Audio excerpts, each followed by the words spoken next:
if you're in your 20s, go hook up with that person you shouldn't be hooking up with. Dating in your 20s is messy. Now is the time to give into the urges and desires so that later on you're not resenting yourself or somebody else for it. Am I being an enabler? Sure, but your 20s is about learning crisis management and your 30s is for crisis prevention. I don't know what pheromones have kicked up in the air, but everyone I know is hooking up with someone they shouldn't, and we need to stop feeling bad for it. Who cares? We're all gonna laugh about it. We're all gonna die one day. That's just my hot take.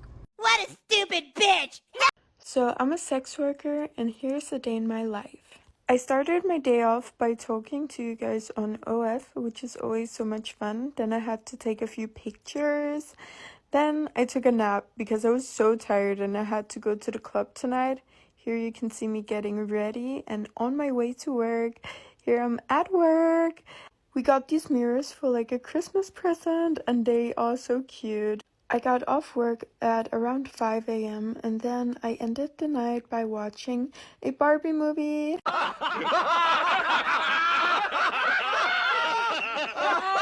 If you're being a slut and your man snatches your phone from your hand and your phone is open, bitch, just say, Siri, lock my phone.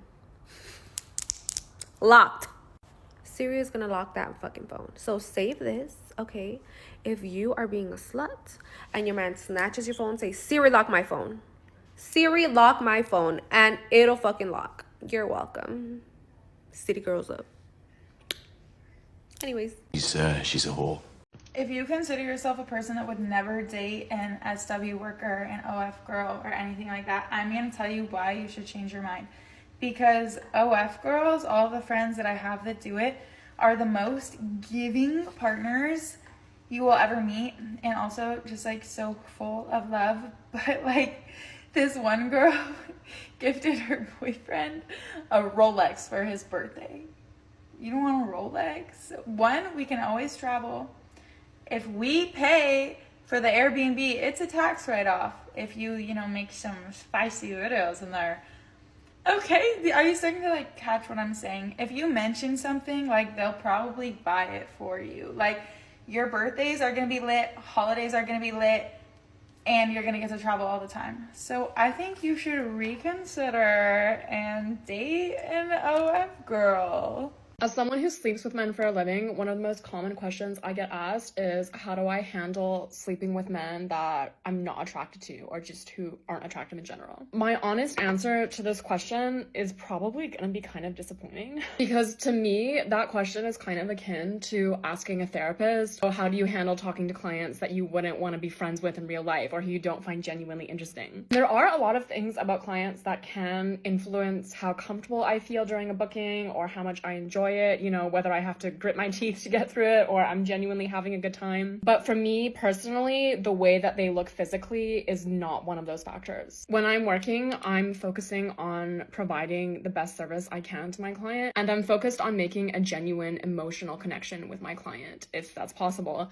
And physical attractiveness just doesn't play into those things. I would way rather have a client who is like not conventionally attractive and has an interesting personality and I enjoy spending time with than a client who's like super hot but is boring or annoying or disrespectful. I've definitely had really hot clients before, and to me that kind of just feels like a fun bonus that I get to look at somebody beautiful while I'm working. But you'll never catch me like stressing out about how attractive a client is going to be before I have a booking. There are so many other things to be stressed out before a booking. That one never crosses my mind. I am not in the business of trying to convert anyone to believe that sex work or adult work is wrong or right, or morally correct, or good for society. I'm not here to have that conversation, but what I will say is that it has taught me a lot of really valuable lessons. Charging for services such as dancing in the spicy club, people paying for my company, my time, my opinions, being able to sexualize and objectify me. It really has like hardwired my brain to now understand that all of the things that you're told are normal or that you do for free in the world under the guise of it being for your own confidence or self-esteem is just utter bullshit.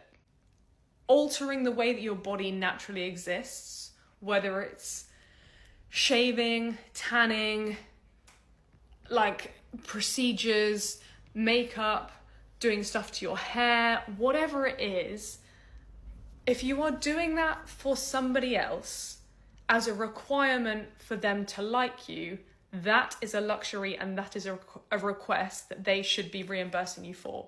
Now, I'm not necessarily meaning paying for your time in the same way that I would get paid for my time at work, but there must be an equal and opposite action that is reimbursing that request.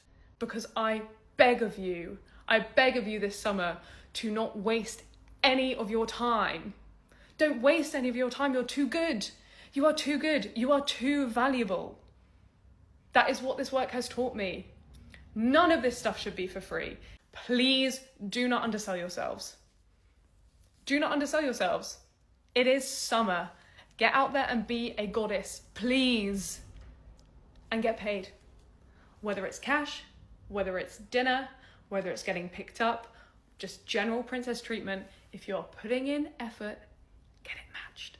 She is basically advertising why men should run, not reconsider. She's standing there trying to sell the idea that an OF girl is wife material because she buys a man a Rolex or pays for Airbnbs. That's not love, that's transactional compensation. She knows men don't take her seriously, so she leads with gifts, not character. She is proving exactly why men draw the line. When intimacy is monetized, commitment becomes a joke.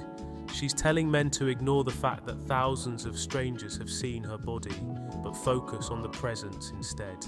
It's ridiculous.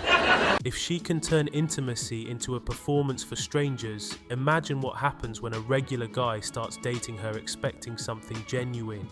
He's entering a dynamic she's been trained to monetize and detach from. Men have to be careful because there are so many sex workers or ex-workers who lie about their job. Men have no idea who they are dating or what they are getting themselves into. Yeah, screw that bitch. Bitch, I hate that bitch. She is out here proudly claiming that every ounce of effort she puts into looking good should be reimbursed. Makeup, pay her. Hair, pay her. Nails, pay her. As if basic grooming is now a taxable service men owe her money for.